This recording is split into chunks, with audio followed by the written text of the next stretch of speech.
ที่มีความสุขเป็นกำไรอาจสิบ่ต้องลงทุนพอสลึงก็ได้บัดมันมีหยังแหน่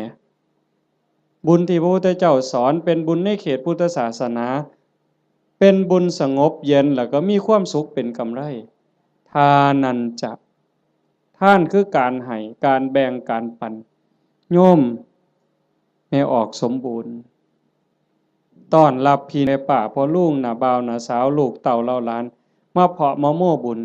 ตั้งแต่น้ำเป่าๆน้ำดื่มธรรมดาแก้วหนึ่งต้อนรับกันโยมไม่ออกสมบูรณ์ก็สบายใจเห็นบ่ไหว้กันต้อนรับกันทักทายปราศัยเว้ากันดีๆซ้ำนี่ก็เป็นบุญบุญคือความสุขฟังให้ดีเด้บุญคือความสุขความอิ่มใจความเบิกบานใจแล้วบุญนั้นไม่มีโทษบ่แม่นม่วนซื่อๆเด้